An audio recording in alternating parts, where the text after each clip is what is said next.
Hello, and welcome to a Silt Verses actual play. I am the keeper for tonight. I am John. I'm a writer on the Silt Verses podcast, and I'm really excited and lucky to be playing with some fabulous folks on a bit of the Silt Verses RPG.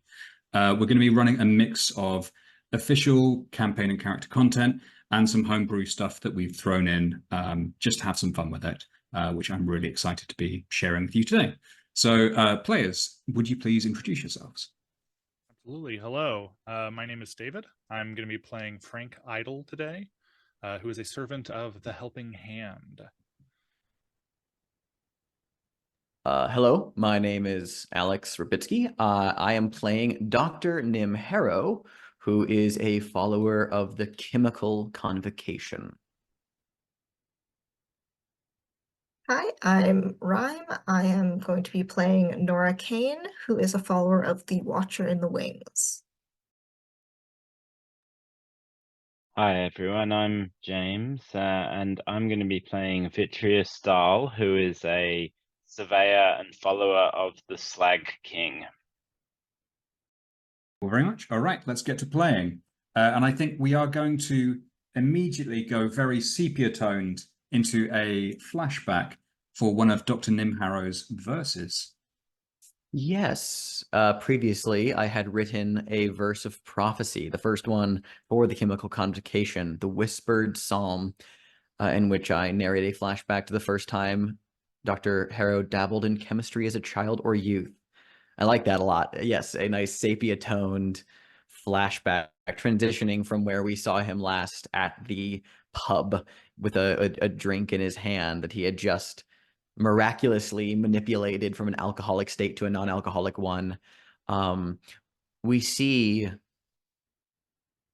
a shed, the interior of a dusty, dirt-floored, rickety old wooden shed, generations of paint having peeled away in large wound-like chunks in places, and a wooden shelf boasts a number of mason jars, glasses, vessels of assorted ages, some glass, some pottery, that are all in disarray, left here abandoned over many years in this old shed.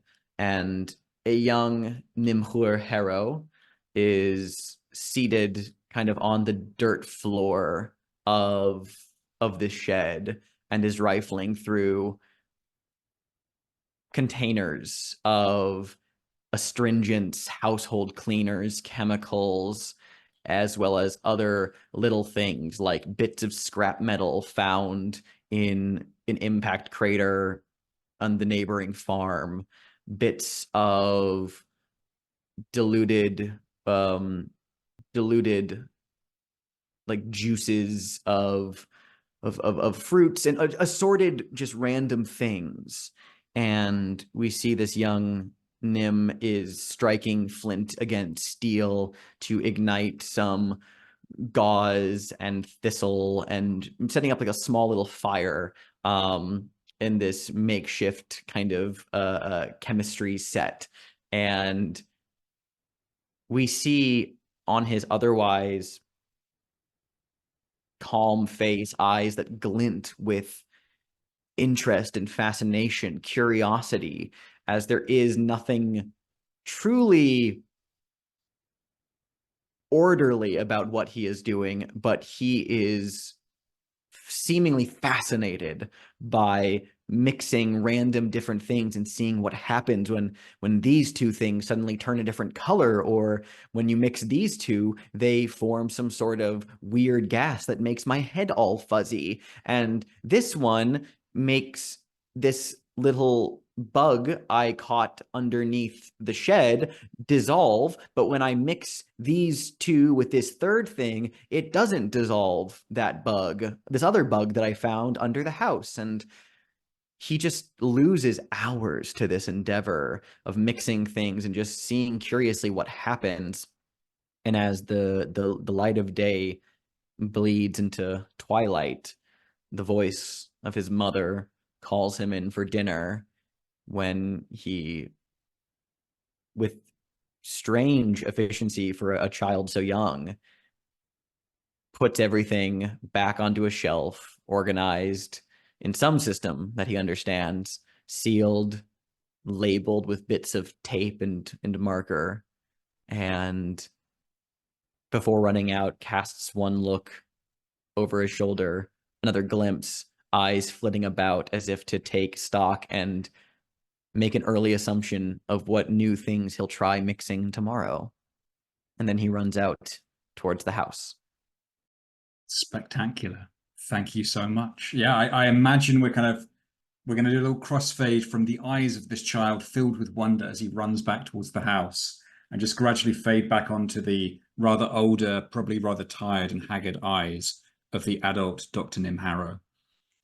So as a reminder, the four of you were sent to the town of Maura Ward on the northern coast of the peninsula because it seems that a time angel, dubbed by the locals the Minuteman, has been carrying out attacks here, and that furthermore, the town itself appears to be adrift in time to a certain extent. Nothing is behaving quite as it should, and the followers of the Church Electric, who've been attempting to set up a research station here, have sounded the alarm.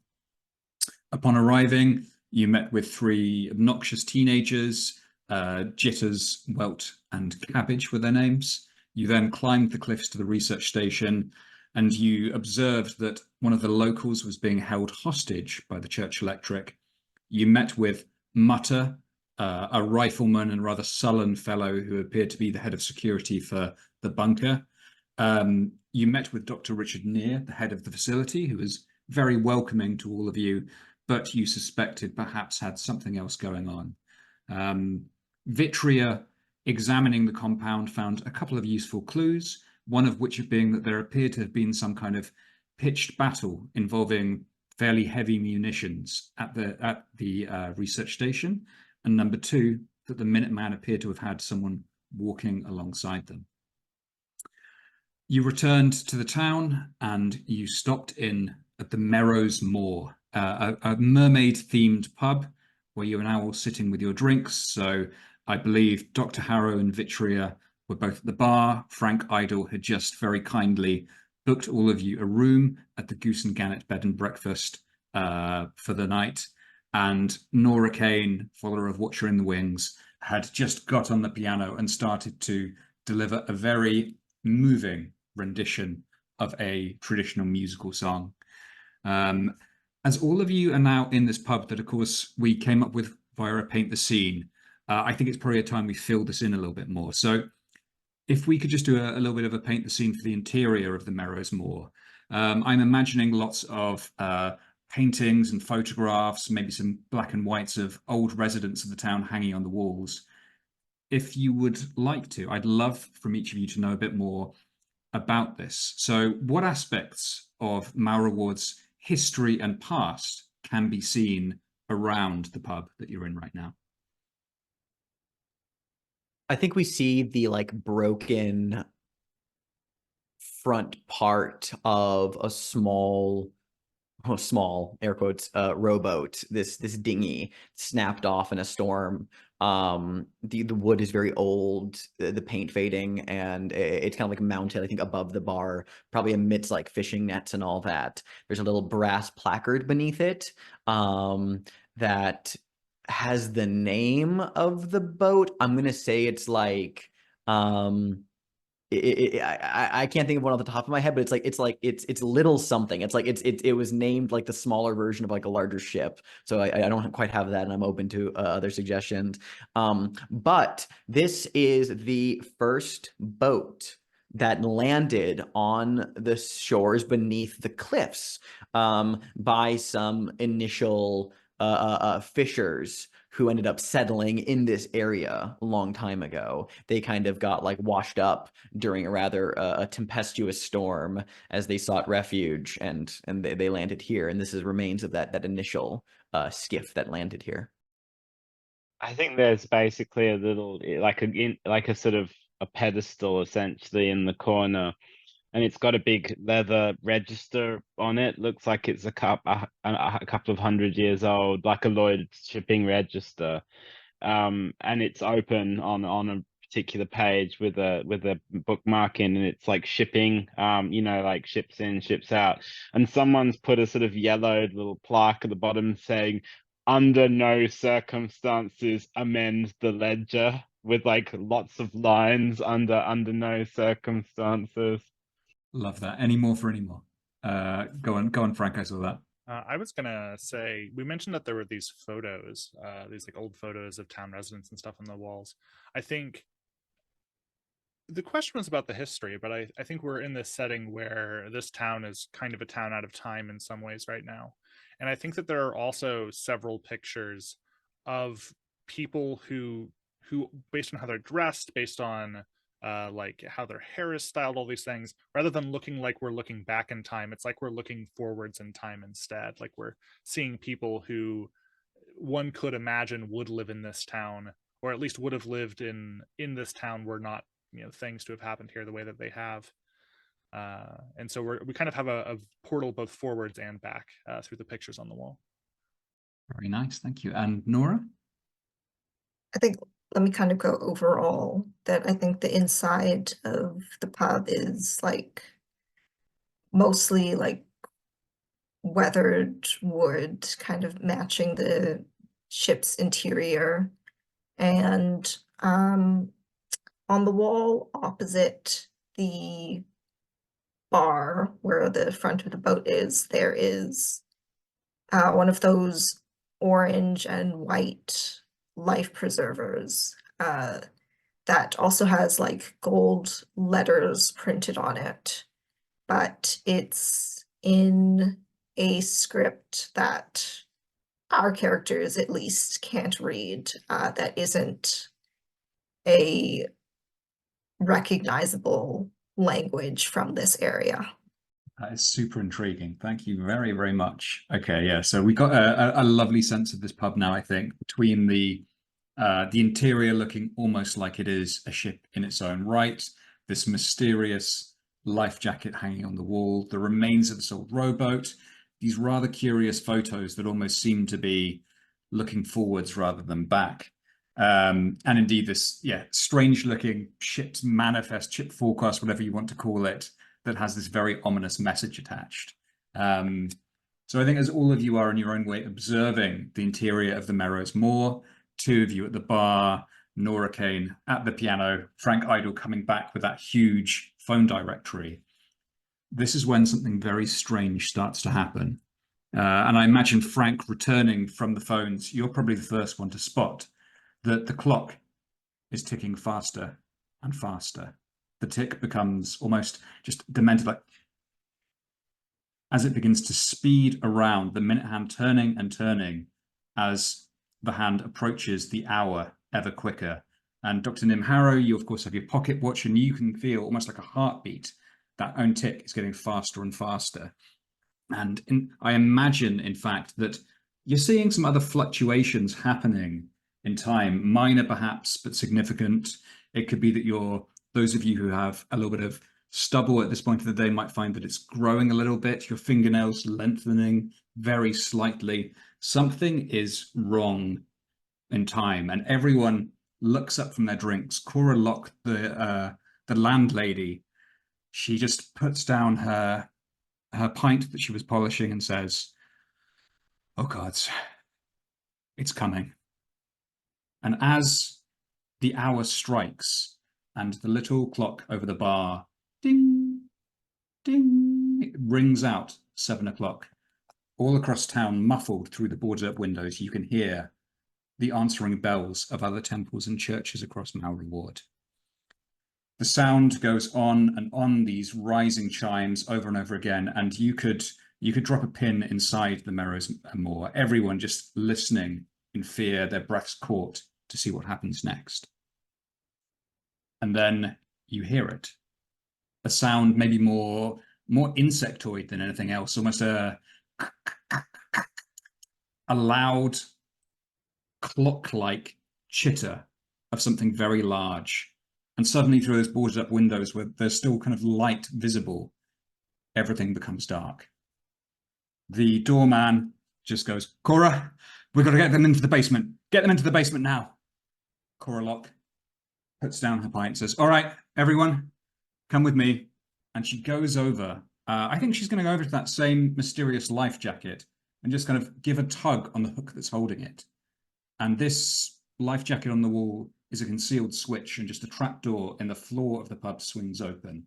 And the publicans urgently all begin to rise up and move towards it as if to get into the cellar to safety. As they're moving, as all of you presumably are starting to rise from your seats, this is when we hear from outside a strangled cry. Help! Someone! Help! It's after me! It's after me! All of you recognize that outside is the voices of one of the 3 teenagers who greeted you when you first arrived at the town. The lead teenager who predicted that all of you would die is now yelling for his life as he runs. The doorman blanches, looks at Cora. She shakes her head and says, we've got enough folk in here we need to take care of. Get them into the cellar. Newcomers, come on, follow me. We're going to get them somewhere nice and safe now, all right? All of you. Ma'am, you on the piano, please follow me. Dr. Harrow very hastily stands up, leaving his drink at the bar, gives a glance to the other custodians, but does set his eyes forward and is intending to follow the safety precautions and move towards the shelter that they're being directed to. I think Vitria turns to the others and says, the Bureau handbook says that we have a fiduciary duty to protect the lives of those nearby, so I am going to try and slow down this effect and get that boy inside. Yeah, I think Frank, as soon as he heard anyone asking for help outside, just kind of set the book, nicely, neatly, squarely on the table, and then turned to the door and with very hasty steps walked over. We described there was still the doorman there, shaking his head sadly, or having the barmaid shake her head sadly at him. And I think I just put my hand on his shoulder and give him a nice warm smile, a gentle squeeze, and then just kind of like gently push him away from the door so I can slide open the latch to look outside. Do I see at all where he's running right now? Where you said are all of the teenagers there together, or is it just the one? I think as you kind of peer one way then the other, at first it is very much just dark out there in the streets of Mara Ward, but then by the light of the moon above, as you look to your right, you can see a very faint, tiny figure. It's the figure just of the lead teenager. You can't see where his friends have got to, and he is just pelting it down the street, running for his life, getting closer and closer, but still a good distance away from you. It's still like a good minute or two of running it will take for him to get to the door. And behind him, a little distance back, but getting closer more quickly than perhaps it should, is the same figure you saw in the photographs during the briefing, this 10 or 12 feet tall, stilted black figure with a round face that is glowing and a grin that is too hideous to comprehend, crooked to one side. And it is walking after him. And as it walks, it seems to sort of twitch forward, as if it's skipping a few seconds in time, so that it's catching up with him very, very quickly. I would love to use my playbook move, lend a hand. Awesome. Please do. What are you going to do? Yeah, we see Frank kind of steel himself. He sees roughly where they are through the door. He slides the thing shut, the little window, and he puts on his best, a grin, almost grimace, and then he takes one of his, he's wearing 2 white gloves on his hands, and he pulls off each of them, and you can see that they're covered in itty bitty little prayer marks, just totally covered up. You can't see the end of them. It extends up past on his arm. And he takes one of his hands and he puts it over his mouth, being able to muffle any noises that come from him. And then with the other one, he undoes the upper buttons of his shirt, and you can see more of those prayer marks there. And he puts his hand to it, to his own chest, and as he pulls it back, joined hand in hand with him is another hand. And you can hear, you can see the eyes, end of his eyes up in a smile. You can see that he has this sort of smile on his face as he does, but you can hear him screaming, muffling his own screams as he pulls this copy of himself out of his body. And as this extra hand as this spare Frank comes out of Frank, plastered even more widely across its face. You see as its face like emerges from its chest, contorted in the widest possible smile that could fit on his face, its teeth clenched in perfect ordered rows. This extra hand emerges painfully from Frank, and he supports them out of him. And then as they're both standing there, he very slowly, well, welcome. There's a young man out there, and without your assistance, he has his hands on his extra hand's shoulders, he is going to die. Brother, you know what you got to do. Grab him and bring him here. He gives another shoulder squeeze, and then he like opens the door, pushes him outside, and closes the door again. Absolutely awesome. Thank you very much. So I think this move is a roll for communion, right? I believe so. Okay, let's do it, please. Is there anything on my altar that might reasonably help me here? Nope, not really. All right, let's go for it. Wow, that's 11 on the dice. My communion, I think, is a -1, so that brings me to a 10. Absolutely perfect. Okay, please describe. So presumably the very baffled and horrified doorman opening the door for your extra hand to step forth. Please tell us what happens. Yeah, so let me see. So on a 7 to 9, choose one. So basically there's not a complication, right? It's my first time using the move. So should I read it off for the audience, or? Yeah, if you'd like to go for it. Yeah, I'll just do a quick one. So when there's work to be done, you may summon your extra hand, a crude doppelganger saint version of yourself that emerges painfully and slowly from your prayer-marked flesh. Your extra hand is a near-perfect imitation of you, bearing a fixed and frightening grin. It cannot speak except in gibberish imitation of you, and it will not commit acts of violence, but it can understand simple instructions and appear and disappear at will in order to complete them. As soon as the task is complete, the hand will forcibly reintegrate into your body. Immediately upon summoning your extra hand, give it a simple command. I think grab him and bring him back is simple enough. Do we think? And roll communion to see if it succeeds. So in this case it does, because we have a 10.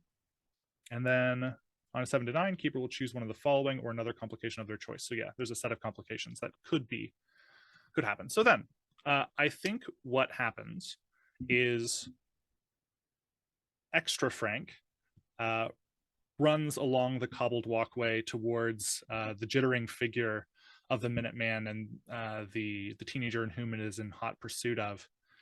And I want to describe the way that it moves as quite unnatural, but not unnatural in an inhumane way. It's like when you watch a dancer who has spent, decades of their life honing their body, in many ways training from such a young age that they can bend in ways that most people cannot. They can move with ways and precisions of which most people cannot.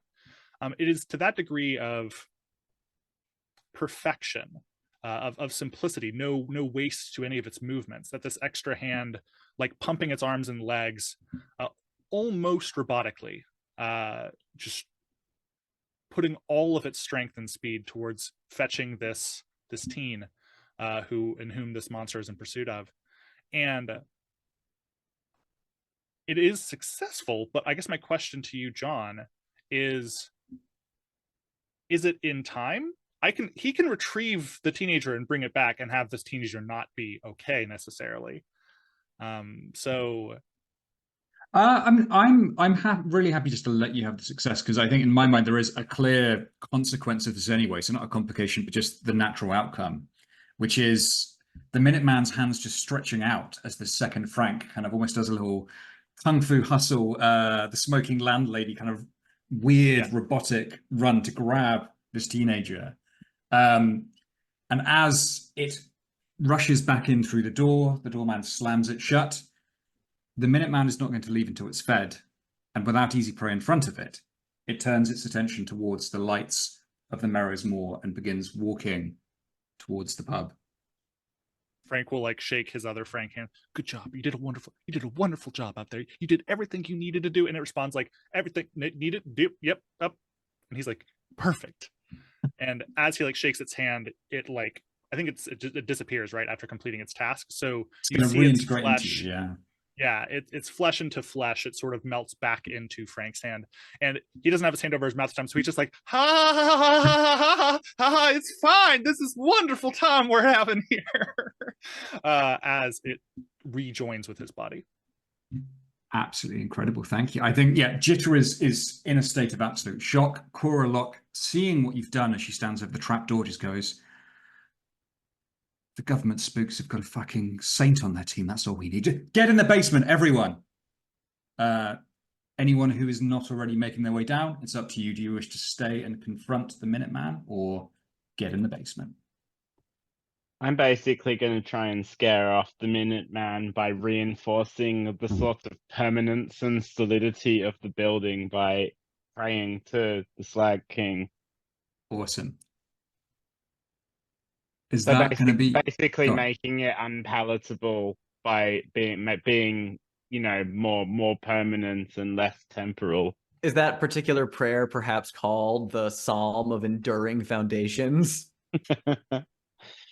It can be if you'd like it to be. I mean, I love it. Is that just to check, James, is that part of Crucible of Chains, or are you just doing it as more of a free move? Because I love it, just to not understand what you're doing. I'm essentially trying to answer my question about like evoking the wonder of architecture. While simultaneously, I think I might put my hard hat on to get advantage, and mark my unsafe. And I'm assuming it would probably be a revelation move to try and resist the god. It's definitely gonna be a revelation move, and I guess it's going to be communion, right? If you're attempting to draw upon the Slag King to protect this space all around you. So yeah, I love it. Let's go for it. Please tell me, what do you think is going to happen if you fail or lose your nerve? I think possibly the opposite will happen, is that like the building will start decaying at a rapid rate and start falling down. I think it's going to be worse than that. I think the building is going to start decaying from the top down, exposing those of you who are still on the ground floor to the Minuteman. Everyone who's already gone into the basement will find that liquid concrete is rising up around their ankles, then their thighs, then their waists, and they will be drowned as the foundations rise up from above to swallow them.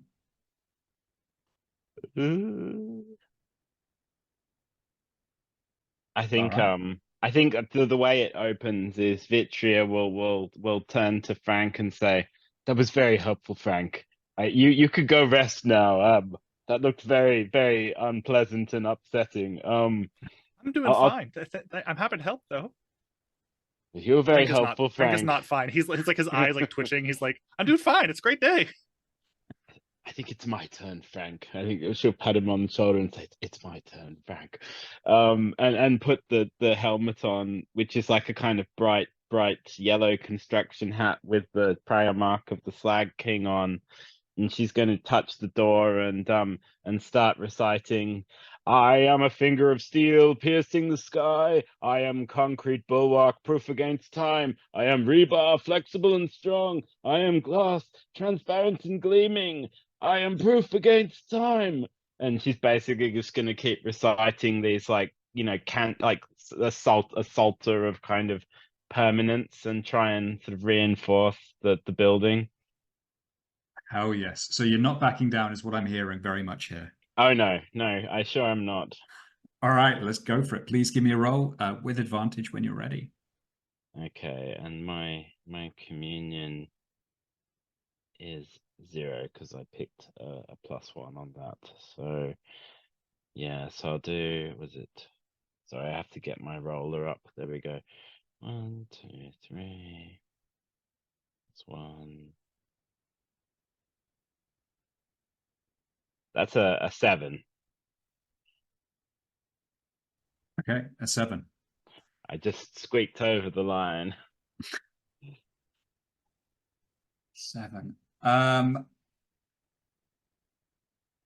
think I'm gonna let you decide. I can give you a condition based on what you're trying to do here, or I can say that you definitely protect the pub, but maybe there's going to be a consequence for. No, I think let's go with a condition if you're happy with that. No, So I'm imagining as you are calling down this this prayer of solidity and protection, that maybe some of that sacred concrete is going to start to infuse your own body as well. So perhaps you're kind of hardening's not the right word. If anyone can help me with a better word, please let me know. But I'm imagining that you're kind of some of that stiffness and hardness is just starting to enter into your own skin, making you slower, almost your skin cracking in a few places as if you're taking on the qualities of a building. Petrification, that is perfect. Thank you. Yeah, I like that. I'll write that down. Would you like to describe how Vitria protects the Merrows more? I think like time essentially slows to a halt within at least the upper part of the pub, and you know the clock just stops everything just stops. Then the you know, like the bubbles in the beer stop, and Vitria stops, and basically after a while, when it's all over, things will pick up again, but Vitria will basically stay frozen for quite some time before slowly sort of almost like painfully like grinding back into the present. That's perfect. Thank you. Yeah, and I imagine a lot of the people that were descending into the cellar, they are now just kind of their heads poking out from the trapdoor as they watch you in shock and a little bit of wonder and a little bit of horror all at once, because they've seen Frank's duplicate of himself and now this display. Cora Locke is staring with a little bit of definite worry at her, the walls of her public house that are looking so kind of hard and strong now. But the cries of the Minuteman have stopped, and I imagine the doorman kind of peering through the slot just turns back and goes, "It's gone. I think that scared it off. I think it's gone." All eyes turn to that clock above the bar, which is now, just as before, normally ticking, quite normally and happily. To concern the locals even more, I think while all this was happening, Nora was still just playing the piano, because you can't leave a song unfinished.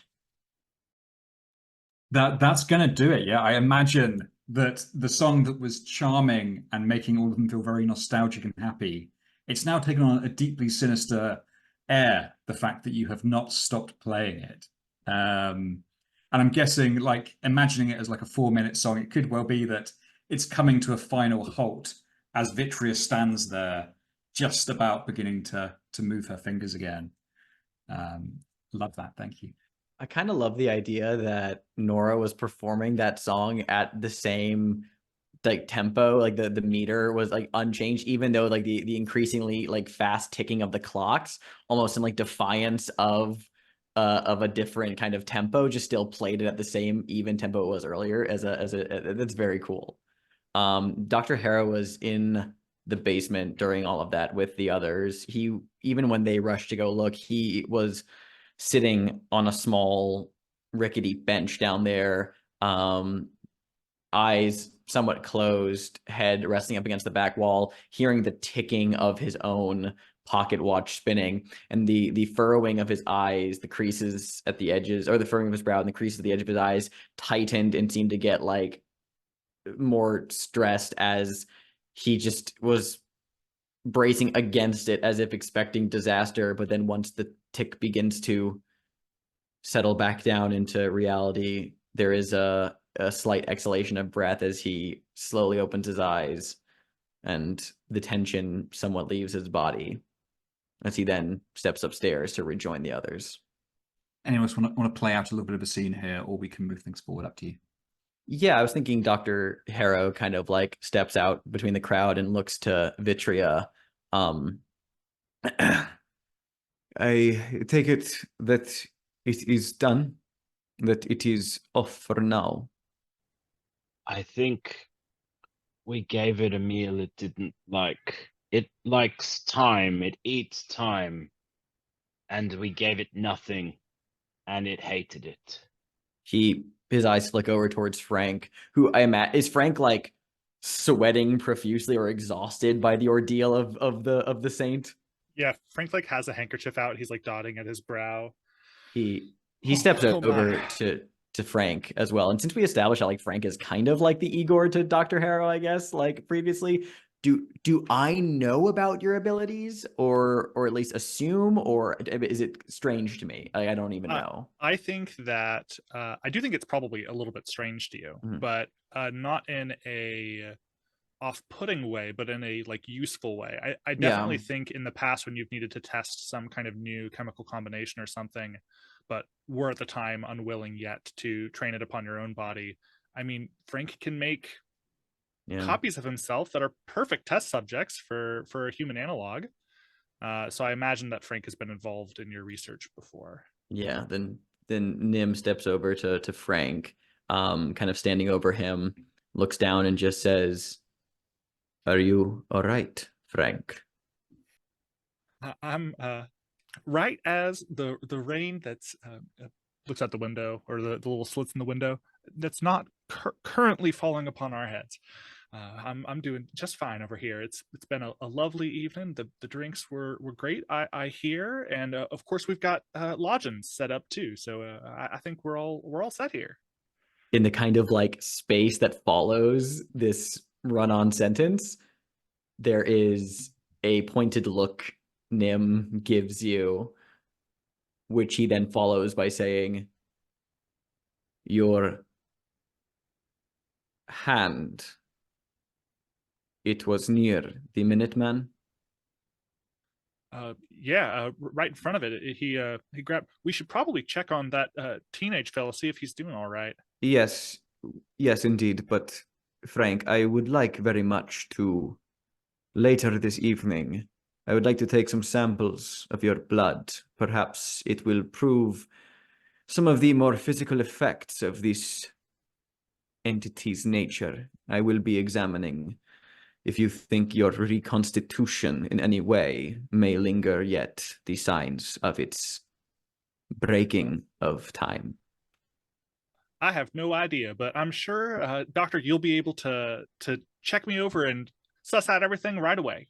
Indeed. And then, yeah, I think the other thing, like the only thing Nim will do for the rest of the scene is indeed go over to that teen, not to speak with them socially, he'll leave that up to someone else, but to look over them physically, to see if they are medically okay, and if there are any kind of signs of anything that might have happened to them, or anything at all, just the after effects of being exposed to the Minuteman. Very nice. Yeah, I think as you approach Jitter, the teenager, who is just absolute ashen white, he's almost rocking back and forth on a chair near the door. He looks bruised, battered. He's clearly fallen, scraped his knees a few times running. Doesn't seem, at a glance, to have anything necessarily wrong with him beyond that. But of course, were you to take some samples, do some testing, perhaps you could find out more. Yeah, I think that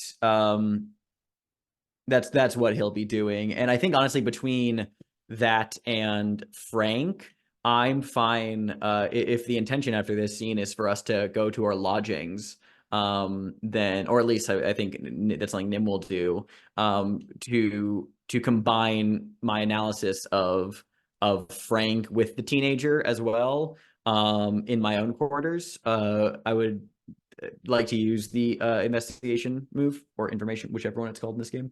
The information move. But I mean, I can either roll that now, or I can wait until a scene when I'm in my chambers. Up to you. Yeah, why don't we? It seems like we're heading towards the B&B, so we can have some nice downtime moments, kind of almost a pseudo journey scene with all of you bedding down for the night once we're done here. But yeah, in the meantime, I'm sure you can basically take a blood sample out of Jitter, who is very much not able to even articulate why he wouldn't want you to do that. So patient consent is not really an issue for someone who's just got a big needle right now. Then in that case, I will mark my glass slides of contaminated blood to say that I'm using them as a comparison for detecting possible chemical explanations for effects of the Minuteman as well. So I'll get advantage on the roll. I love that. Thank you. Let's not forget that. Well, I think as Dr. Harrow is doing this, Korolok just rings the bell over the bar, and the sound is so sudden that it does make several of the clientele just flinch. And she says, "Well, I think that ugly bastard coming here is our alarm call, folks. Time to go home, lock yourselves in, good and safe, and see you here again tomorrow at opening time." She glances over to the other three of you and just says, "Not that we're ungrateful for your help here tonight, but," and she nods at Frank and Vitria and says, "try any of that shit again in my pub. I will kill you myself. Understand?" You don't need to kill us. I said to the boy earlier, we're the ones that come when you're going to die. We're the only ones that can stop this. It's our job. You don't have to kill us. This will probably kill us anyway. Well, that's very unnerving, but I'm still going to have to ask you to leave, please. Can I have an itemized receipt for our drinks, please? Definitely now, the clientele of the pub are looking increasingly disconcerted, but Korolok goes, yeah, fine. Tallies up the receipt and says, "Here you go, and thank you for saving us again." To backtrack slightly, I think before Dr. Harrow approached Jitter, Nora kind of went and got him a glass of water to keep her hands busy, mostly, so she doesn't start playing the piano again, and was kind of talking to him like, like soothing nonsense stuff, which he hasn't really been responding to. Like you said, he's kind of traumatized. That's very nice. So I guess we could say that you're contributing towards hopefully what's going to be the successful information check, because as Dr. Harrow is drawing the blood, I'm guessing you're soothing this poor kid. That's nice. That's very nice. Well, Korolok is ushering all of you to the door. Is there anything else you want to do here, or do you want to head to the Goose and Gannet B&B? Frank will leave a little prayer book marked, labeled "Helpful Reminders." He will leave that with Jitter and just say, if you're feeling nervous or worried after the events of this evening, just give this book a little read. It'll touch your heart, as I'm sure that it touched mine. And he gives him a little pat on the head on his way out the door. Jitter says, "Bah." Just bah. You have no sense that he is going to necessarily have the wherewithal tonight to read your book, but he is holding it in his hands very absently as you depart. All right, then I think in that case, let's cut to a little way across town where the four of you are now standing in front of a very familiar building. Before you saw that there was a building that had been uprooted by a tree, and that tree had almost grown too quickly and seemed to be of an evolved species. It was very peculiar.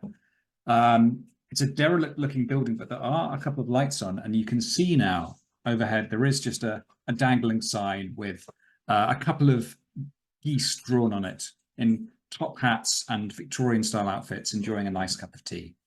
You have arrived at the Goose and Gannet bed and breakfast. There is almost a rickety looking rope ladder that has been put in place, hung over the porch in an attempt to allow guests access to climb up past the trunk of this colossal tree. Frank will hold the bottom of the rope ladder, make sure, you sort of described it as being sort of rickety, so he's going to secure it as he gestures for the others to head up inside. Yes, thank you. Climbing up without much of a second look, carrying his stuff with him.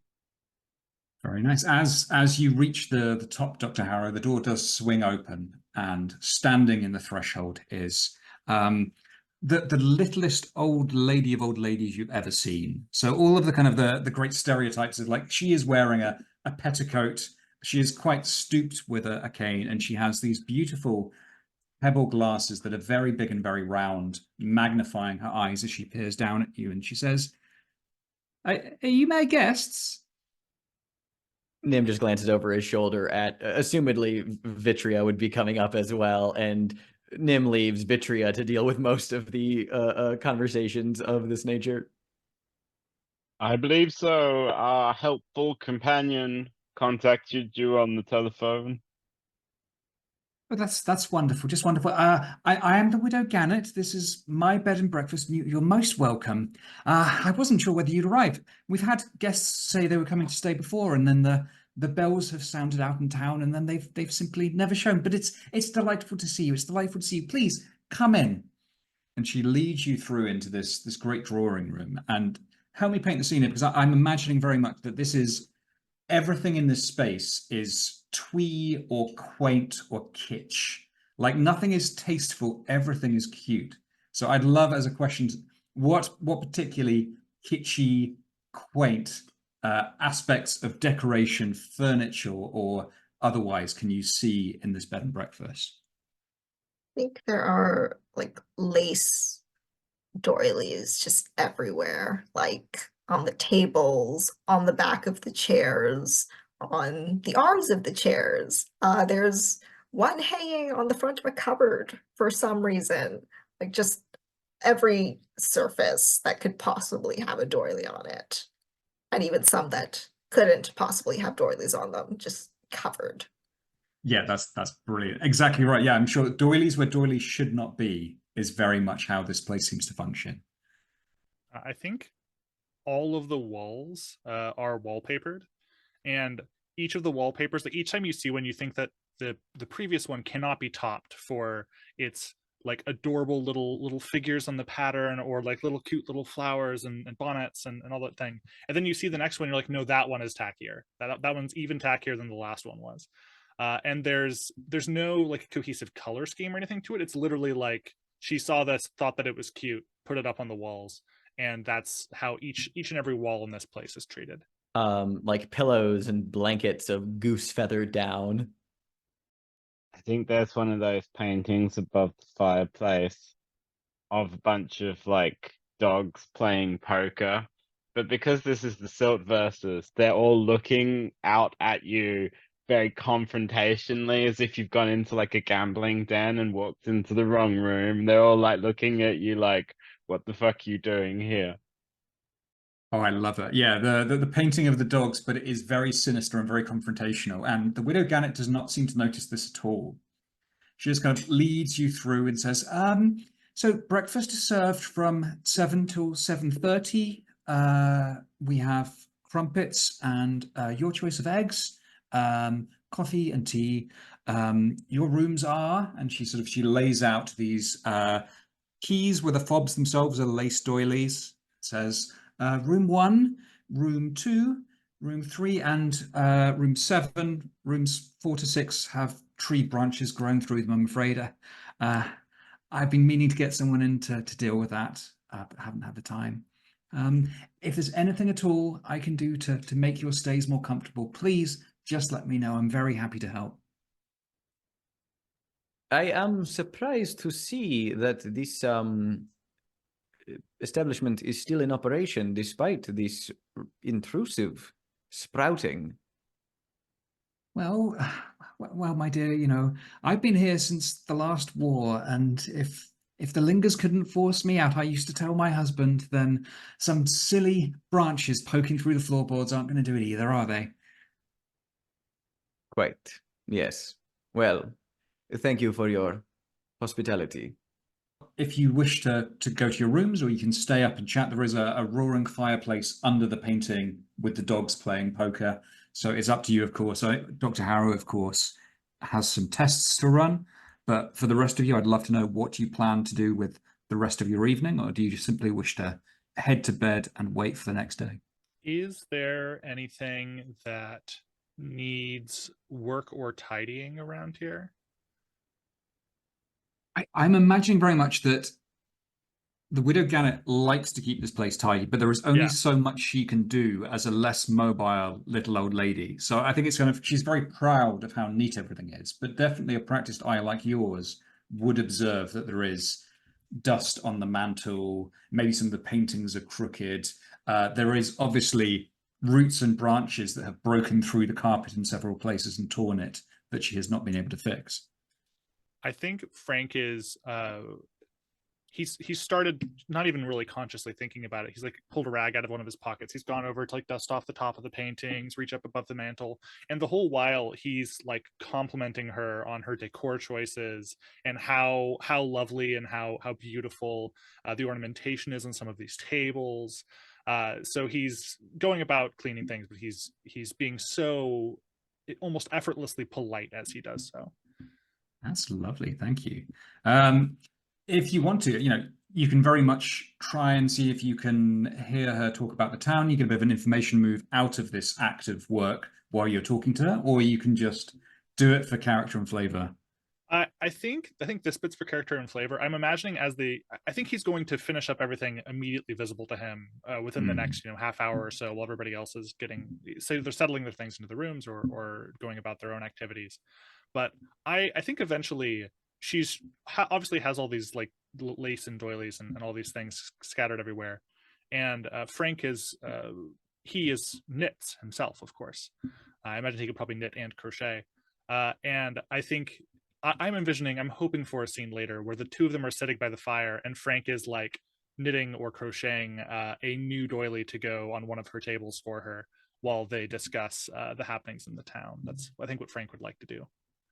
That's absolutely perfect. Is that something you want to save for later in the story, or just have us kind of cut to it this evening? I think later in the story is fine. I think because I'm interested to see what the others are going to do once they've settled in here. So sounds perfect. But yeah, that's a lovely little setup. So we can definitely do that. All right, what are you doing, other folks? I think that one of the secrets of the Slag King's faith is that this is a known affliction, like the petrification that's plaguing Vitria, and she was very pointedly trying to avoid revealing that her legs are like almost like rusted, essentially.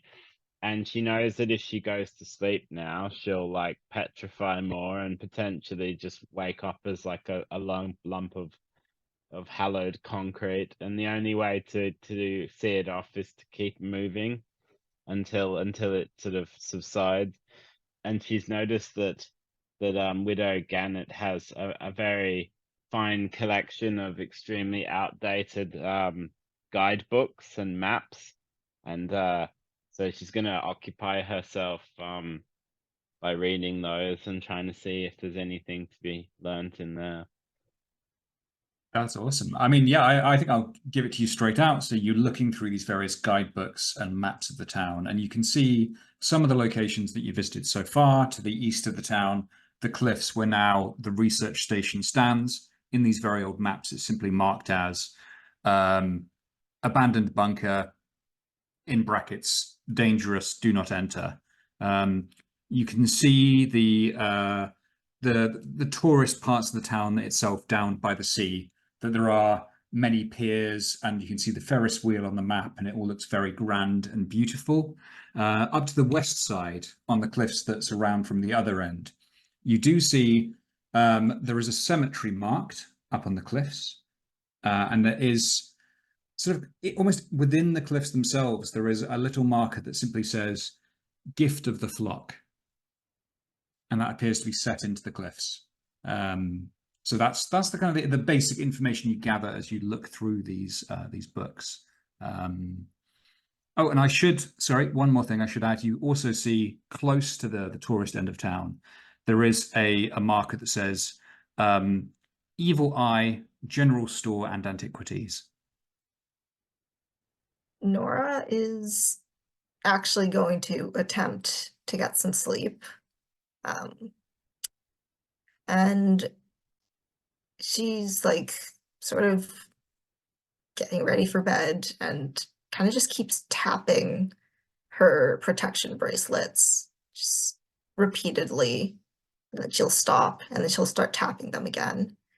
And she's trying to go to sleep, and then she ends up humming a song that she doesn't recognize. So in order to actually get to sleep, she's getting her, she does have, she's like getting her cassette player and putting on some very loud music from a musical that she's seen 100 times, and she kind of just has to keep listening to that in order to eventually fall asleep. Love that. Yeah, just going to fade out on her lying on the bed, this very loud music bleeding out through her earphones as she tries to sleep. Very nice. And we cross to the next bedroom where Dr. Hallow is, I'm guessing, looking at these two samples he's collected. Yeah, he doesn't have the luxury of a full research setup here, research lab set up in these rooms. So what he's improvised is taking out some of his some samples he does carry on himself in some prayer mark tubes. It has put out these glass slides from previous samples with these two new ones. Is examining them kind of up close in the faint light of the room, and is just trying to discern anything he can from them. Occasionally, timing things with his pocket watch to see if reactants are affected and there's like a time dilation or something. But he is looking for clues. I love that. Well, yeah. Please give us a information move roll with advantage. I'm thinking insight is obviously what it should be here. Mm-hmm. Okay. With advantage from marking the glass slides, that is a 10 total. 10 total. Beautiful. I think what's going to happen is you are, maybe your pocket watch is just ticking on and on. You keep looking back at these samples, trying to discern something, anything, and you only really find success because you are using this makeshift setup in this room with dingy light. It's not the circumstances you'd normally be conducting research under. A little bit of the blood from Frank Idle just spills out, and it just touches your finger. And for a moment, we just see those same tired eyes that we saw in your verse scene at the start. They just widen, the pupils dilate, and you are going to get a temporal clue, because suddenly the environment of the bedroom just bleeds away like paper being consumed in ink, and you are standing somewhere completely different. You are in a living room in front of a roaring fire, and your hands are not your hands. You are seeing history, the history of this town, through someone else's eyes. And as you lift your hands, you realize that you are holding a scrap of paper in them. In your left hand, a scrap of paper. In your right hand, a match. And you are setting fire to the scrap of paper, because no one must know the secret that was written upon it. As the fire tears through it, and before this vision fades, we do see one word or short phrase that is just visible before the paper is lost. What is it? Ooh. I think as the edges are burning away, the ink turning to smoke, we just see this quick flash of this fragmentary sentence that says,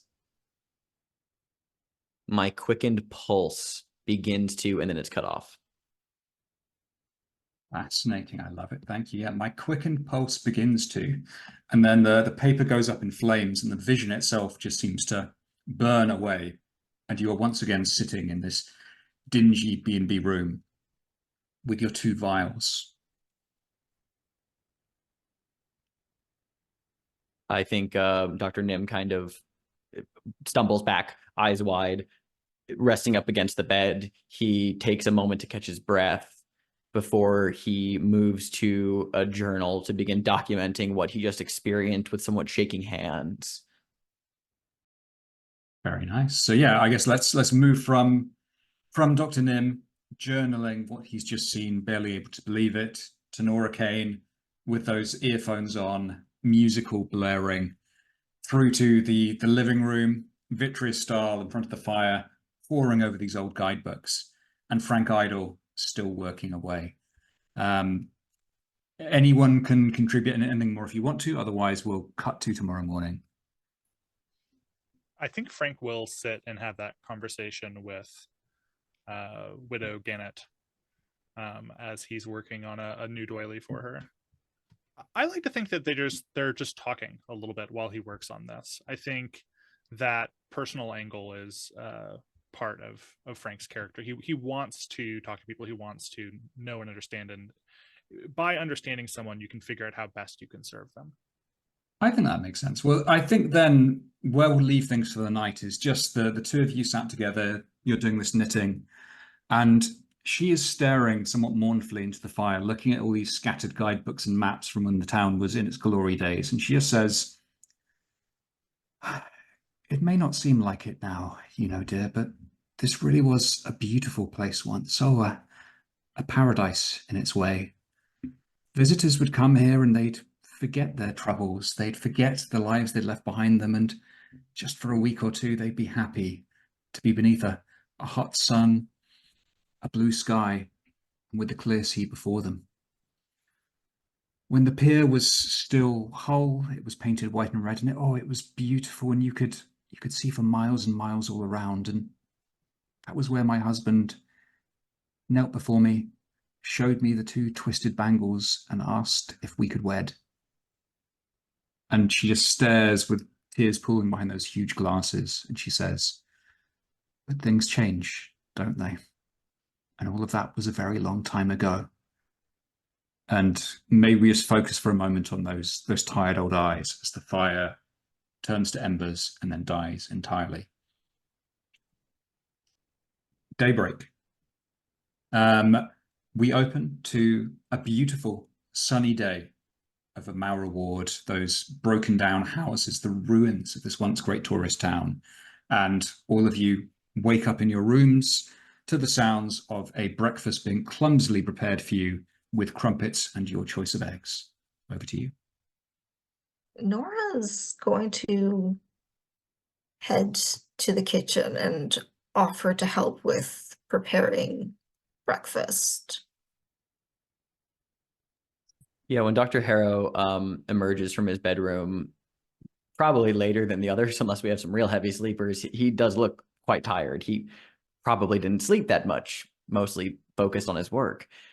But when he comes out to sit down and grab hopefully tea or coffee if they have it, and eat some food, I think he sits with...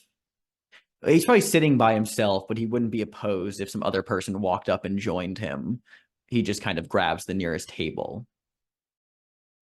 I think Vitria's like sort of freshened herself up, but clearly hasn't slept all night, and is still looking at like maps, and looks at her egg, which is a poached egg, and pokes it suspiciously, and all of the watery whites and kind of pallid yolk just like oozes out, and she sort of pushes it aside with like vague disgust and continues like making annotations on the books. Not hungry, Vitria? He just says from a few tables away, I imagine. I think she whispers, "To eat it, it would have to be edible, Doctor." I will cast no aspersions on the hospitality of our host. That said, a lesson I have learned in my years, Vitria, I will pass off to you. No matter the degree of interest you may have in your research, please always remember to feed yourself. You cannot have an active mind without the fuel needed to power it. Something's always eating, whether it be us or something else. It may as well be us, I suppose. Which indeed does make me think. We, after all, do know that it is the nature of gods to eat, but what is this Minuteman eating? Have you thought much about that? Is it eating time? Is it eating the loss of time from its victims? Every sacrifice in the world needs specificity, I assume. So what it is that this thing is consuming interests and evades me. Do you have any thoughts on this matter? I think that this kind of perks her up, and she sort of turns to you and says, "Well, we have to assume whatever it eats is something that is inherent to people, because it's always coming after the people of this town. So I think it must be something that they have, that, you know, vitality, movement, this movement through time, some kind of vigor, temporal vigor of some kind? That was my assumption, and as well, I do think that the peripheral damage we have seen, the effects of decay, of things beginning to age outside of the time that they should be naturally, I think this is indicative of its localized effect. But indeed, the hunting, the active hunting of other people, leads me to believe that it is. The truth can be found in there. I've been pondering much on this. Funny, is it not, how different gods behave in this way? They always must eat something, but that something changes. It is always a sacrifice, but always a different type of sacrifice. I hope today is much more productive than the one before. That would not be difficult, Doctor. I think Nora's gonna sit down somewhere between Dr. Harrow and Vitria with like a cup of coffee that's so strong you could probably stand a spoon up in it. And kind of in response to Dr. Harrow saying that, oh, it's funny, she's like, yeah, it's hilarious. I don't know, maybe this thing is eating the fact that we understand that we have a future, you know, the whole human mind, whatever. And then she looks into her coffee. Nora is apparently not a morning person. I think Vitria is drinking the same coffee and saying, well, the only thing that's proof against the entropy of this world is something as abysmally strong as this coffee, I think, Nora. Frank, while this conversation is taking place, what do you want to be doing? I think, poor Frank. I think Frank is the one who prepared the eggs. I think he comes back out. He's wearing like an apron that is covered in frills that he has borrowed from the kitchen here. He has, much to the protests of Widow Gannett, been helping out with the preparation of food for this morning. I think after she woke up this morning, she found that Frank was already like down by the fire, like stoking it, feeding it for the new day, and she had like gone to prepare the baked goods for breakfast, and he had just immediately gone to help her. And so he comes in with a fresh tray of pastries that he sets down on one of the tables, and he kind of stands awkwardly and looks expectantly between the three of you. So everything's to our liking today. We're having a pleasant morning. Yes, Frank, you've been very helpful. Thank you. Are you gonna sit down and eat, or again, Nora, just I've been munching all morning as we've been working on stuff here. Sitting and eating is he kind of like looks nervously to the side. Would you say that that's a productive thing for people to do? Is that helpful? I mean, you can tire your legs out if you want. Oh, well, legs are here for standing, so I can provide anything else from the kitchen. Are you running out of coffee there? Need a top off? I myself am fine. Thank you very much, Frank. That said, I do find that the niceties of this breakfast aside, I am feeling rather pent up, and I will be making my way to the van to go over my belongings and think of how to next approach this investigation. But I am good. I think Vitria probably would have told everyone about the other locations on the map. So I'm assuming we can all know that.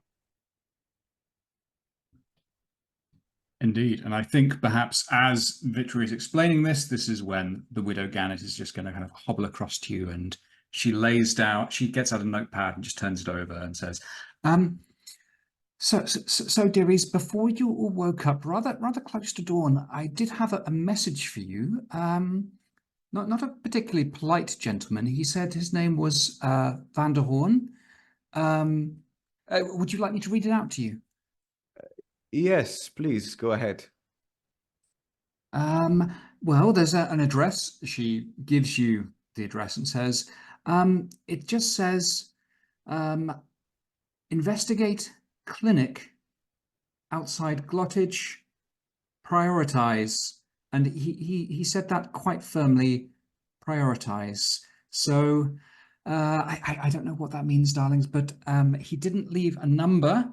He simply gave the address, and it appears he wants something from you to do with this clinic and this address, I fear. I'm afraid it means that our supervisor is a dreadful man, widow. Sorry about him. He's like this. What game does Vanderhorn think he is playing, putting us on one important assignment, then immediately prioritizing another? The bureaucracy of the Bureau confounds me. Surprising priority tasks come up all the time. It's the nature of any kind of enterprise to have surprises. Hey, that rhymed a little bit, didn't it? Yes, that's very good, Frank. Very good indeed. It's not bureaucracy, Doctor, if it allows us to simultaneously and effectively investigate and assimilate stray deities, as is our job. Yes, I do not know about you, but multitasking is the death of efficiency in my line of work. So I think Vitria looks offended. I mean, always got to have an understudy ready, but what are we supposed to do? Split up? He wants us to split up, doesn't he? considering the underfunded nature of the Bureau, or only what I can assume to be the underfunded nature of the Bureau, that is the most likely option. At the words split up, Frank has started to take off his gloves like he needs to create more Franks. Frank, no, no, not now. Oh, sorry. I misunderstood the moment. Please, we are eating. Widow Gannett politely leaves the scrap of paper that just has the address, clinic, and prioritize with lots of exclamation marks on it. And she kind of trundles off towards the kitchen and goes, would anyone, Vitria, would you like more coffee, dear? Just give me the whole pot, please, widow. I will drink all the coffee, and so will Nora. We will drink all the coffee. She kind of comes She's not back with wrong. this massive tureen and leaves it by you and then totters away. The day is yours. You have, of course, now 2 assignments on the table. Over to you. Do we have an introduction for this next assignment? You do. I can read it out now if you want. A recent article in the Central Glottage Herald claims that unsanctioned miracles are being performed in an abandoned rural hospital by followers of false faith gods. The adjudicators have released a press statement ahead of any public outcry while quietly dispatching the usual array of lying martyrs and propaganda saints to tie up loose ends. But continued pressure from hospital shareholders and increasing demands for a full investigation has brought this case to the Bureau. You must visit the clinic as inspectors, tour the facility, and the question that you'll be required to answer is, what is the hidden cost of the miracles being performed at the clinic? Well, if the Doctor is to believe, I am a humorless technocrat, and Nora is very good at pretending to be anything that she wants to be. So I think we've got this one covered. I mean, that works for me. Nora's kind of squinting at the address. It's not too far away. Could get there in, well, a day, maybe less. Just going to say that it's a real problem for Dr. Harrow because he has a foot in this Minuteman business and is interested in that. But the idea of this clinic is also directly appealing to him as something that he, with his medical background and as a doctor, he might want to look into. So he's kind of torn, I'd say, very thoroughly torn. If only we could all be in 2 places at once. We've talked about this before, Frank. You can't keep splitting yourself up in order to be more helpful. It isn't healthy. really I just need to refine my faith. And if I believe in myself hard enough, then if my belief extends past a singular self to expand to be two selves, then there should be sufficient belief to house two. What I'm saying is I'm going to figure it out one of these days, and then I'll be able to help anybody anywhere at any time. Sure, Frank. Maybe you should leave those experiments to Professor V. There is also a reality, my friends, that we four simply take a quick step away from our reward to look at this clinic together. There is nothing saying we have to split up. I'm not wishing to leave the people of this town to their fate, but they have been dealing with it for some time, and perhaps a sojourn away may not be the most harmful thing while we continue to ruminate on the details. Plus, if Vitria and I take the van, then the two We're of kind you of don't stuck. have an escape Yes. vehicle. Yeah. Yes, indeed. That was my secondary concern. I also do not believe that I had enough experience examining the samples I took with the materials I had on hand. And perhaps this clinic has equipment that I might be able to utilize. Who knows?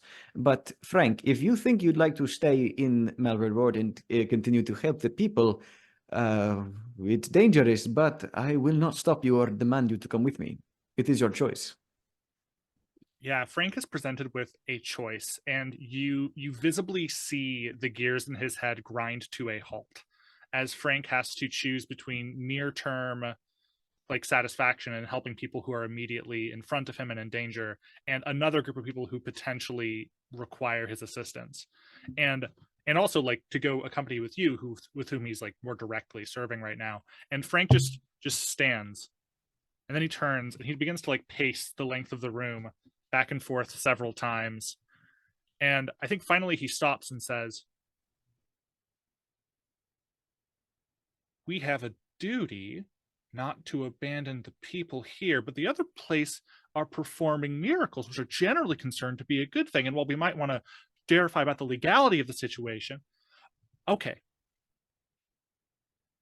I will remain here and make sure that no more harm befalls the people around here. We'll figure out what's going on with our smiling friend in the sky there. And the three of you can give me a call if anything's like truly wrong at that place, right? If there's anyone who needs help, it's a hospital, right? It's already helping people. That's kind of what they're trying to do. Our job is to make sure they're doing that above books, right? So if you all can make sure that everything is above board and everything looks good there, then my time would be better spent here. But if something's going on there, you have to let me know. You have to let me know." Can you promise us something, Frank? Can you promise that if you start to think, I wish I could be in two places at once, that you'll call us and consider whether that is a good idea in the context? It would be unhelpful if you were to perish. I think Frank like tilts his head to the side. Is that true in all circumstances? Yes. I'm not so sure about that. But you know what? I'll think about it. I'll include it in my morning meditations. Please do. Very nice. It sounds as if you made the decision. Frank is going to remain in Malreward and pursue the investigation here. The other three of you are going to hop in that van and head to the miraculous clinic to see what you uncover there. All right. Well, without further ado, I'm picturing kind of a bit of a farewell scene. Frank, you're standing in the doorway of this very strange house up on the tree trunk, looking down to the town square as your colleagues get into the van and just it turns around and then begins to head up the cliff road and then gradually out of sight. Cora Locke, looking out of her pub, just watches as the government agents that she thought had come to help her appear to be vanishing. She shakes her head and turns away. Up on the cliffs, Mutter, patrolling with his rifle, just smirks, smokes on his cigarette again, and watches as your van fades away. Lovely. Before we jump into a journey scene, does anyone want to take a 5-minute break, anything like that? Yeah, that'd be good. Sounds good. Okay, awesome. So I will see you back here in 5 minutes. Lovely. All right. So we're going to start off with just a little aerial shot of that van whizzing far too fast, as we've established Nora is prone to do, back inland across the fields of the peninsula.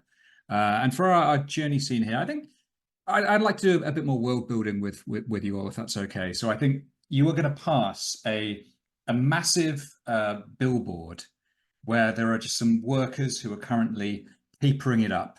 The new ad that's being placed on this billboard is a recruitment ad for the Central Glottage Police Force. And you can just see kind of a row of police officers all doing a very heroic stance. They've got their dress uniforms on. They're staring up at the sky.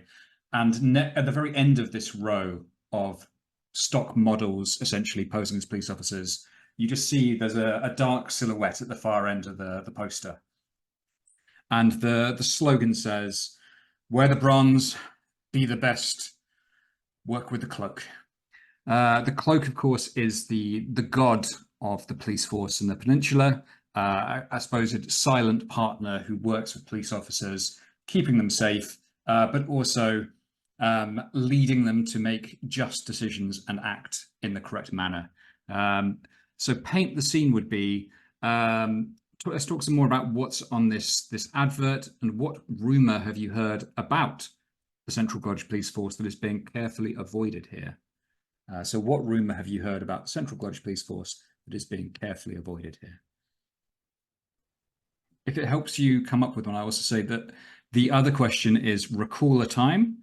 What vivid childhood memories are evoked by looking at the billboard? So you can always connect the two if you wish.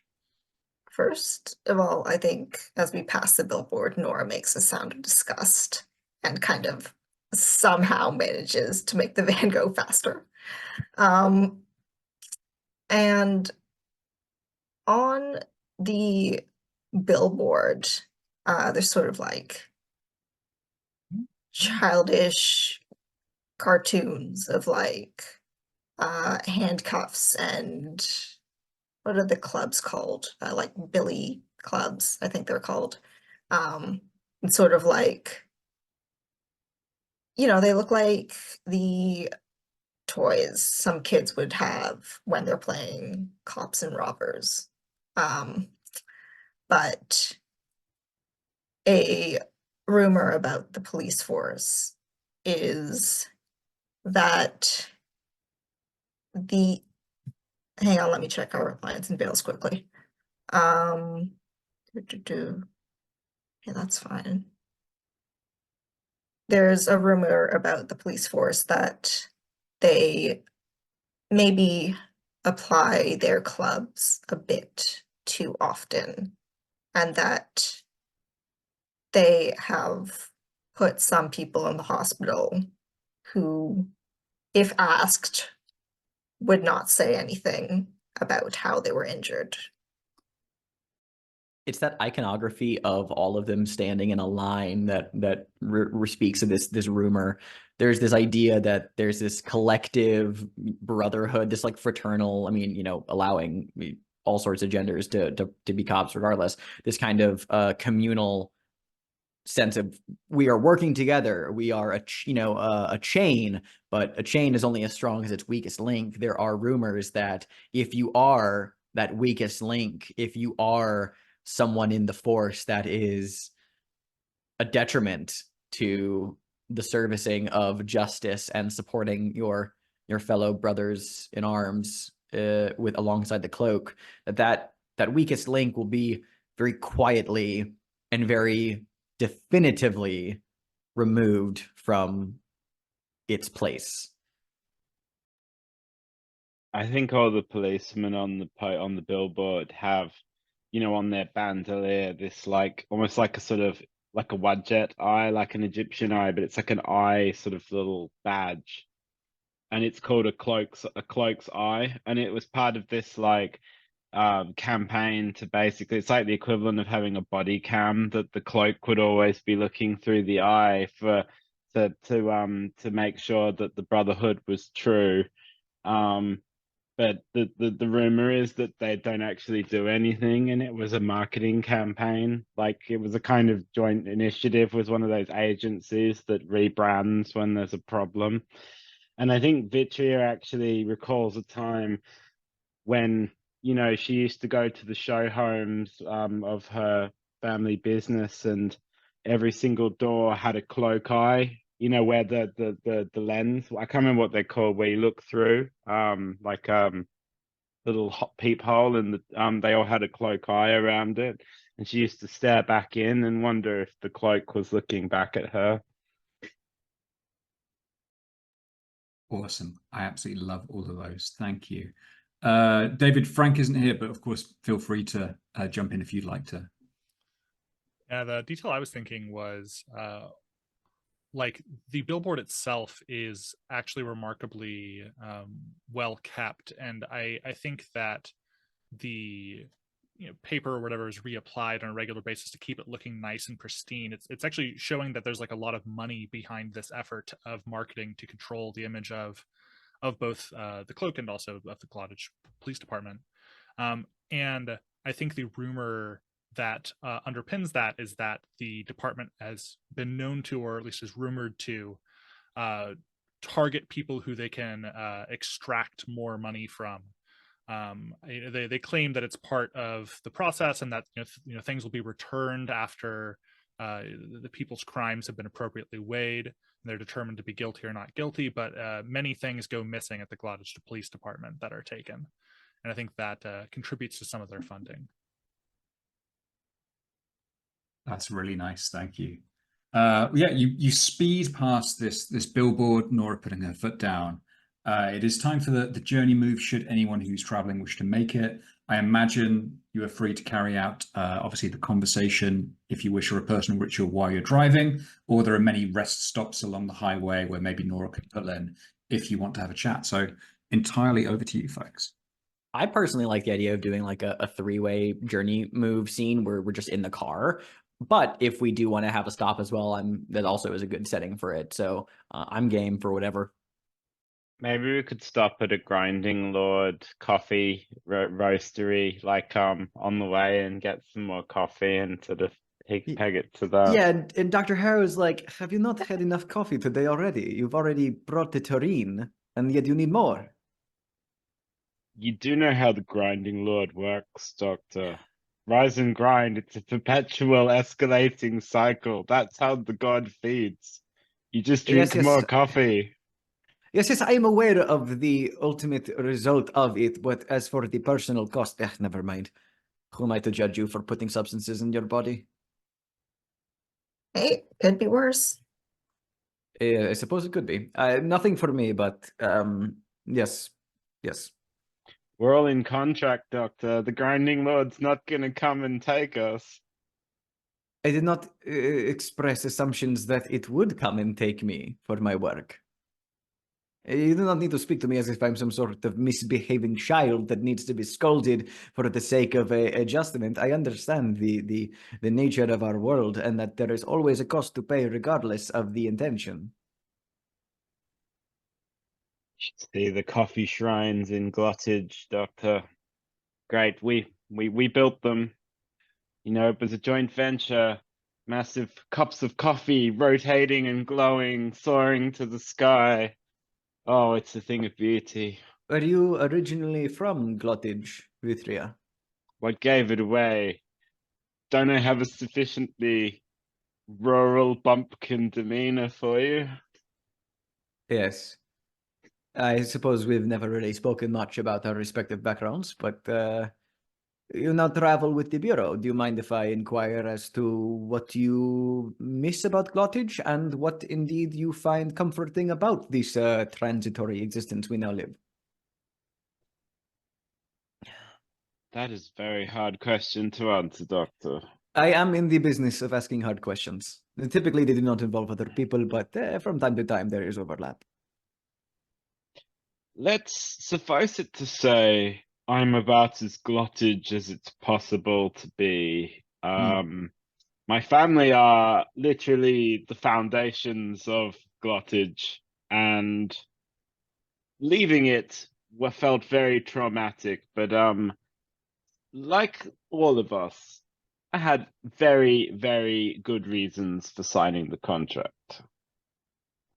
Duly noted. Miss Kane, are you also from Glottage? You seem to have a cosmopolitan demeanor. I think we moved around too much for me to actually be from somewhere, you know? Your family?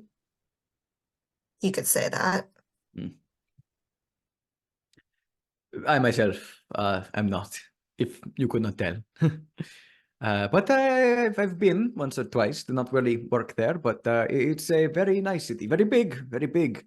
Reminds me in some ways of Nesh. Well, this is just splendid conversation. I suppose that we are going to get in the habit of traveling quite a bit. Perhaps we should develop a rapport, a dialogue, if you will. I am suitably comfortable to keep talking if no one else wishes to interject, or I can shut up if that is just expressed definitively. You are so very talented at interjecting, Doctor. You shouldn't be forced to stop doing something you're very good at. It's like Frank, I mean, he's so helpful. We have to help him to be helpful. I feel like I have to help you to talk. Facilitated. Yes. Forced to give up something I'm good at. Funny that we passed that billboard on the way here. Reminds me of a time when I was but a boy, and some local constabularies rather forcibly put a stop to some of my more childlike obsessions. After all, people don't want to be chemists, effectively building a bomb in their backyard. Not that I was building a bomb, mind you, figure of speech. I suppose the police are the same the world over. Am I mistaken? No? Yeah. One little bit of creativity, and then it's all excessive force, and oh, you're driving too fast. Ugh. But, I mean, I guess they serve their purpose. I suppose. Suppose we all serve our purpose, whether we want to or not. And our purpose ultimately serves us. It's very optimistic of you, Doctor. Is it? Perhaps I'll see it that way one day. Every actor has their moment. I love this. I'm just picturing kind of the three of you maybe on the same bench facing the same way, saying these ominous, tired phrases as you sip on your coffees, staring out over the fields in front of you at this grinding lord roadside coffee roastery. Beautiful and I love awesome. the mental asymmetry. What I'm thinking of is that bench order is Vitria, Dr. Harrow, and then Nora. And so whenever they like sip their coffee and their heads tilt back, because Nim's not drinking coffee, his head goes down as he looks towards his like notebook and starts writing things. So they have this kind of like symmetry of where their heads are going. Yeah. Like the kind of the tilting bird. Very nice. That was a lovely, lovely scene. Thank you. I believe two of you have conditions which you are very free to clear if you wish as a result of this conversation. And you may also stumble on a clue. So, of course, please discuss exactly what that clue might look like and how your conversation leads you to realize it. I guess, do we want to make a clue for the Miracle Clinic, or we want to make a clue for the Minuteman? What do we think? How many clues do we currently have for the Minuteman? We have 3, it looks like. And what's the complexity of that first question, John? That was a 6. Oh, wow. Yeah. I feel like if we do one for the inevitable hour, it would help Frank push it up to 6. Otherwise it's sort of a bit of a slog. Yeah, I don't mind making something kind of like for that mystery. We're heading to a new one anyway, so we'll find clues anyhow. So yeah. Is it something like we talked about that will count as the clue, or something we saw?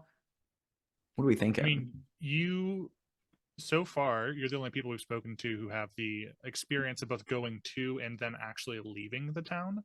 So it could be like something you saw or something you experienced as you left, because that itself is a novel experience Ooh. potentially. Yeah, that's an idea. Like something about entering and leaving the like time distortion mile radius thing that we experienced already. There's something about that.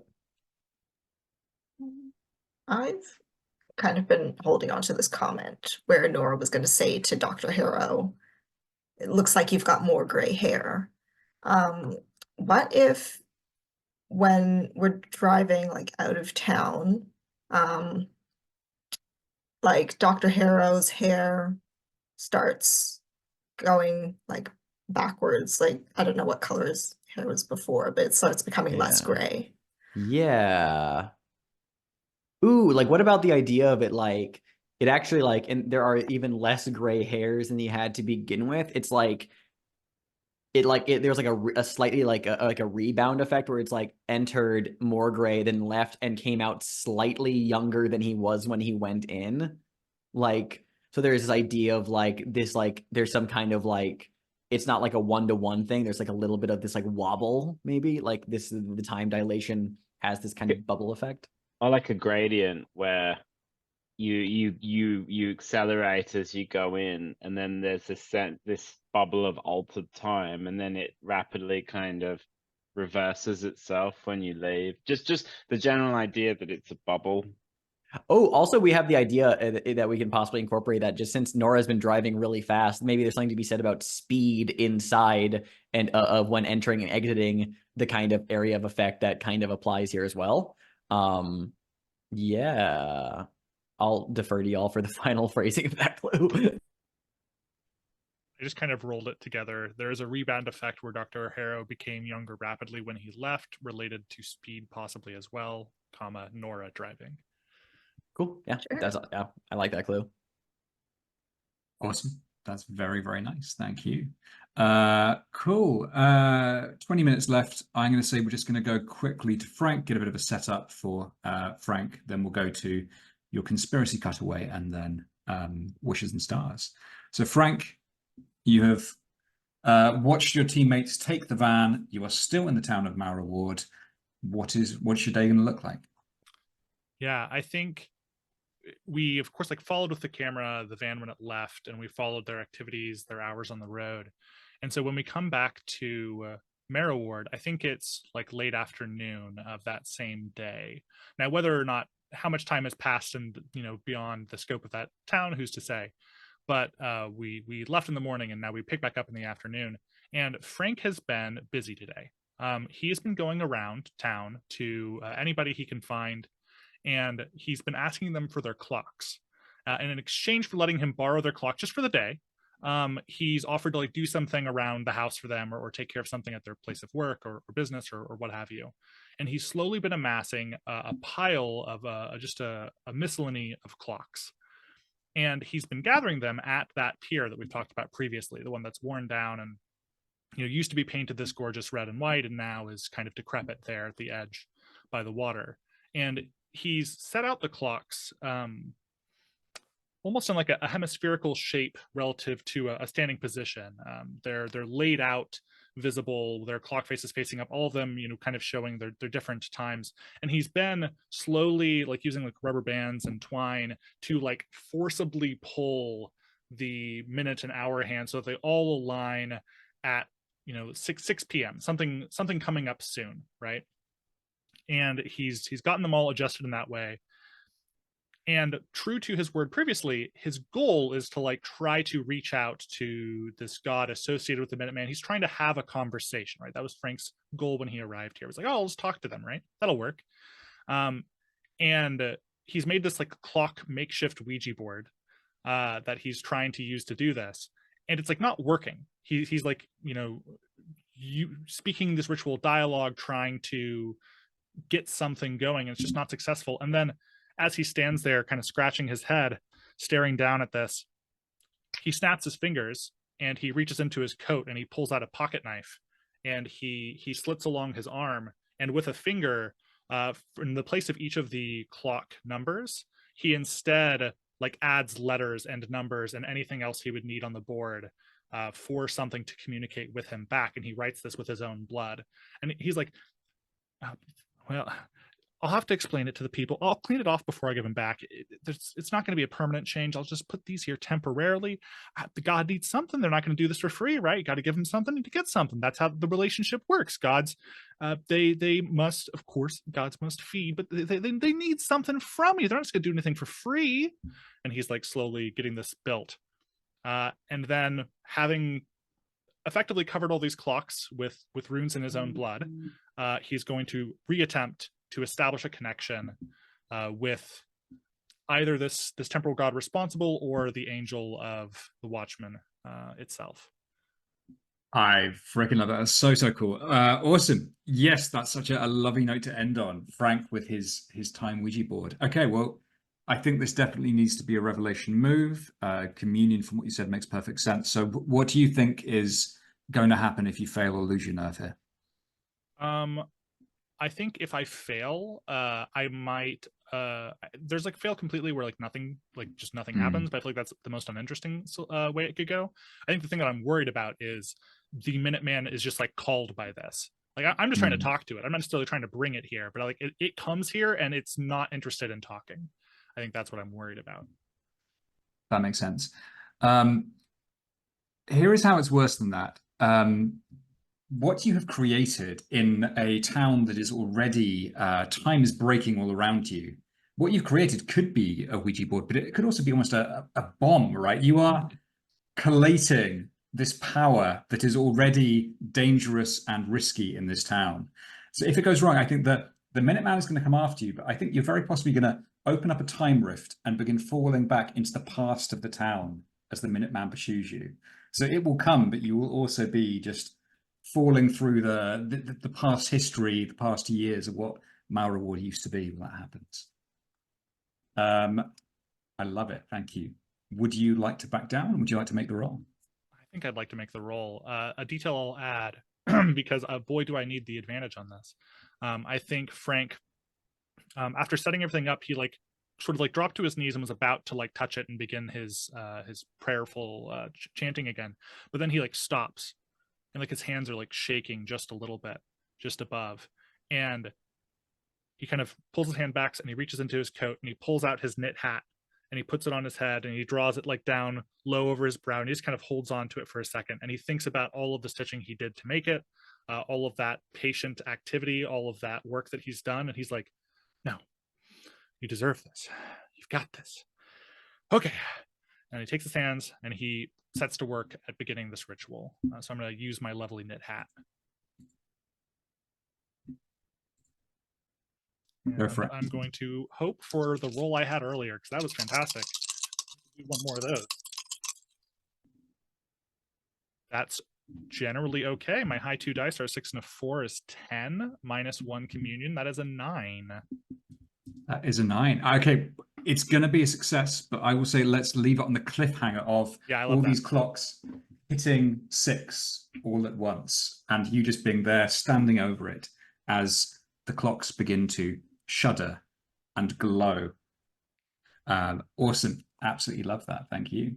Well, there's just time then, I guess. We finish with Frank standing over this incredible contraption he's built, ready to see what happens. The van with the 3 of you flying off down the highway towards the miraculous clinic. And then we just very suddenly, we're going to cut. We're looking at the interior of a huge, gorgeous old stone temple. But the stained glass windows are shattered. And just in the background, we can hear screaming and gunfire. At the very front of this magnificent temple, we're just moving past, down an aisle, past all these pews on either side. And we mentioned earlier that the Greater Gloddish Police Force is known for selling off some of their materials. And we can clearly see that someone has been putting down crates on the pews that read property of Central Bloodish Police Force.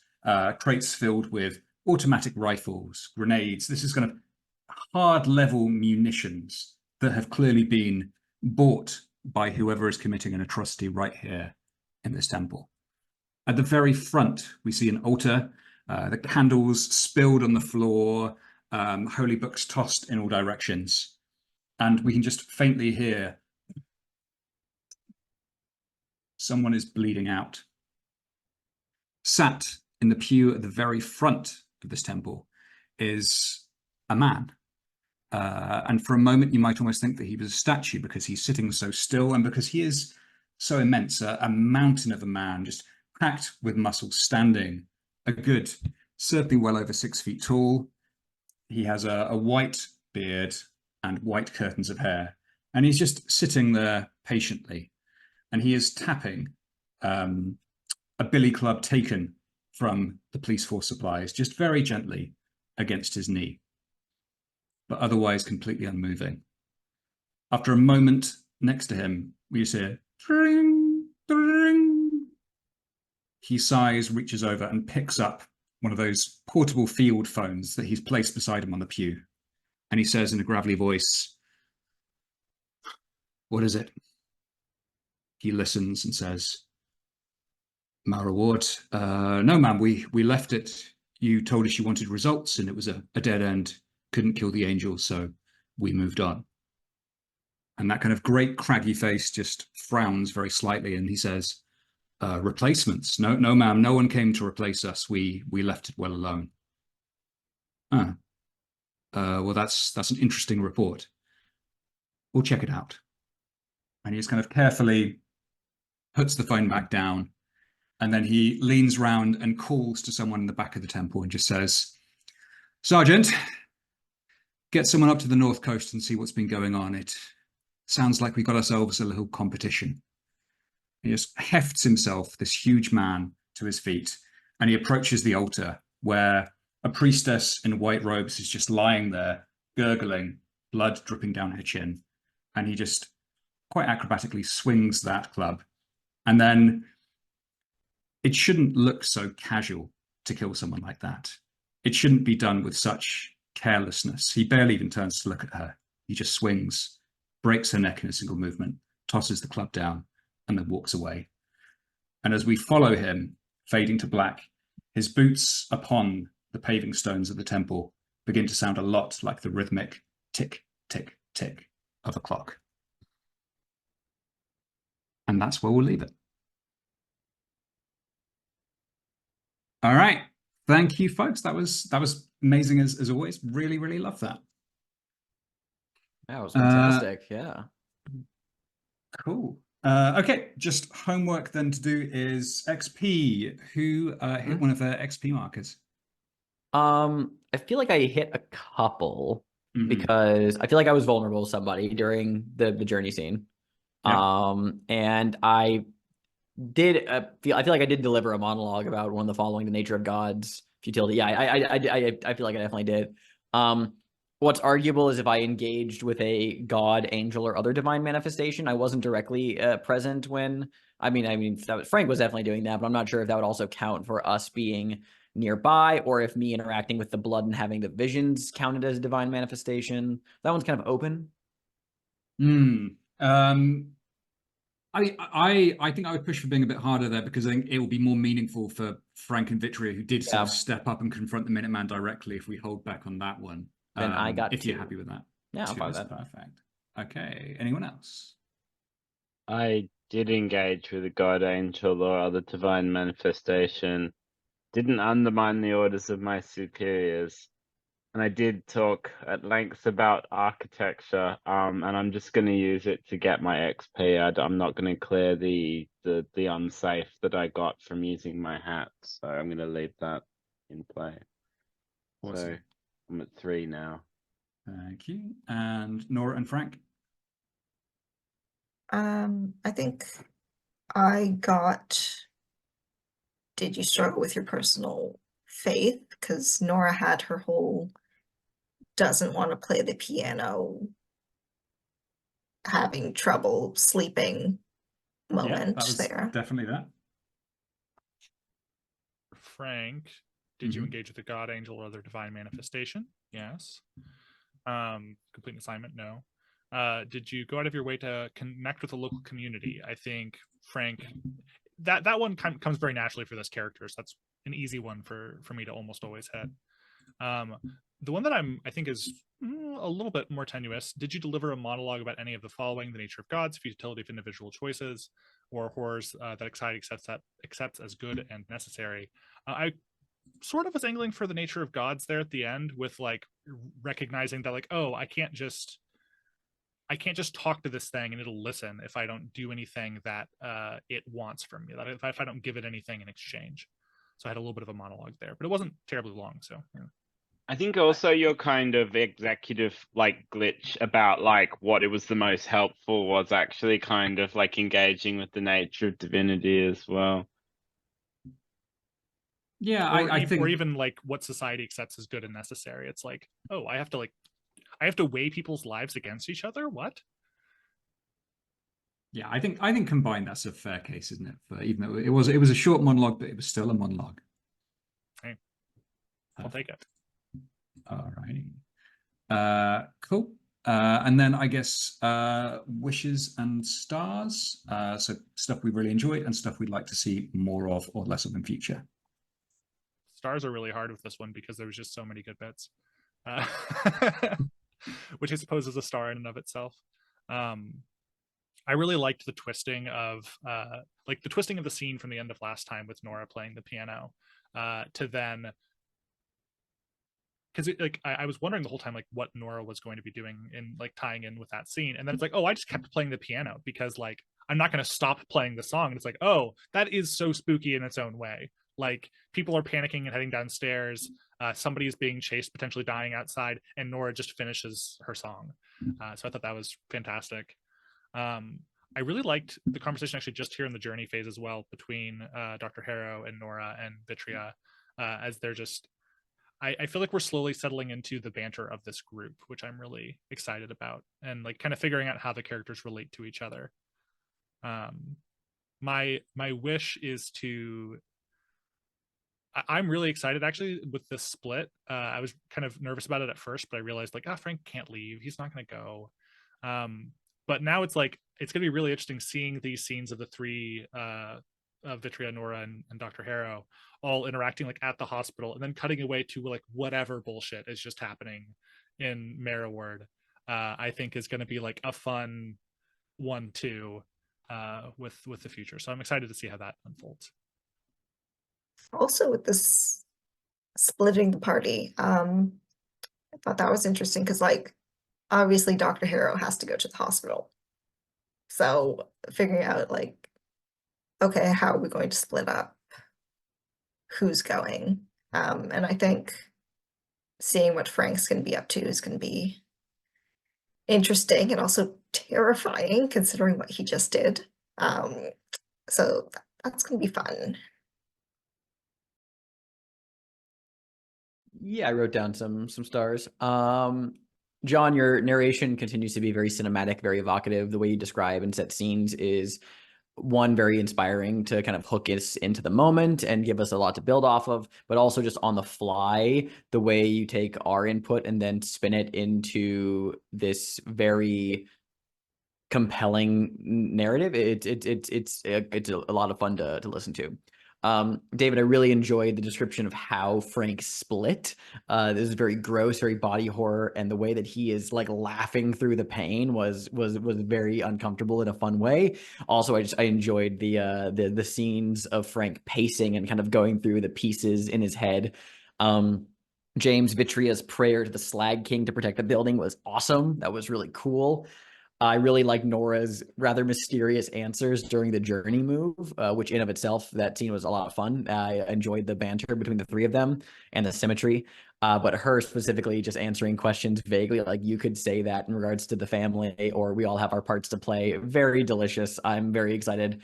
And yeah, that was a lot of fun. Wish-wise, I'm looking forward to investigating this miracle clinic. I am also looking forward to what our third assignment will be, knowing that we'll cap out with a third one because of where we currently are. And overall, this new conspiracy excites me, and I'm just excited to see it in play and learn more about it. So yeah. I agree with what everyone else has said. It's just very hard to pick any stars because there was just so many like classic moments in it, and everyone just really came out very strong.